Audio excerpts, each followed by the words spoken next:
Hello, everybody. My name is Sam Crystal. I'm a master's student at the University of Maryland School of Public Policy, and this summer I've been working with the Montgomery County Economic Development Corporation. So the issue of workforce housing is increasingly being viewed more as an economic development issue rather than just through the lens of housing. And when professionals live near their workplace, more money tends to come into that local economy, businesses are able to grow and expand, and the local economy can flourish. Today, I'll be discussing some alternative solutions beyond the county's current workforce housing program that can provide more housing and bring more economic development into Montgomery County. Firstly, it's important to remember a few things about the county's current workforce housing program. The program is tailored for professionals making 70 to 120% of the area median income.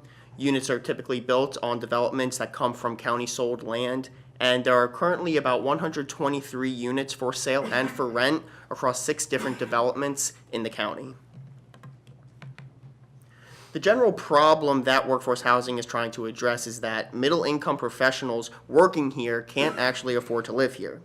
The high median household income and the high house of causing contributes to the fact that now over 50% of the primary jobs here in Montgomery County are actually held by people commuting from outside of the county.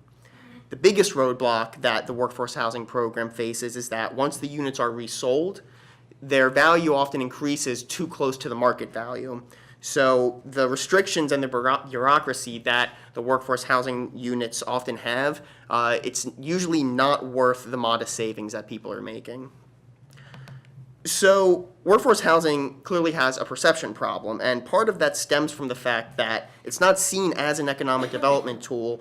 It's seen more as a housing tool. And yes, part of the issue is that we need more housing, but this is also about bringing in more revenue into the county, more spending in our local economy, and attracting more businesses to move here. Breckenridge, Colorado is a perfect example of how this can work. After investing in widespread workforce housing, the city saw an increase in $15 million into their local economy each year. This is clearly an issue of economic development, and to reap the benefits, we have to treat it that way. So while the county should still continue to include including workforce housing in specific RFPs, there are other public-private partnership models that can provide more housing affordable to the 70 to 120% AMI range. Through public-private partnerships, I recommend 3 ways to achieve this goal. Firstly, the county should sign agreements with local businesses who are willing to pay a monthly stipend to their employees for in-county housing, and the county can match these stipends through the Economic Development Fund. Secondly, there should be a major push to promote investment in housing in the new opportunity zones in the county. This will be an excellent way to use private dollars to address both affordable and workforce housing issues in these lower income areas.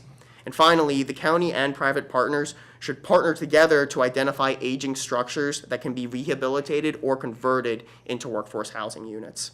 These recommendations are not meant to replace the current workforce housing program, rather build off of it and make more housing available to professionals to minimize the expense to the taxpayers and to enhance the local economy.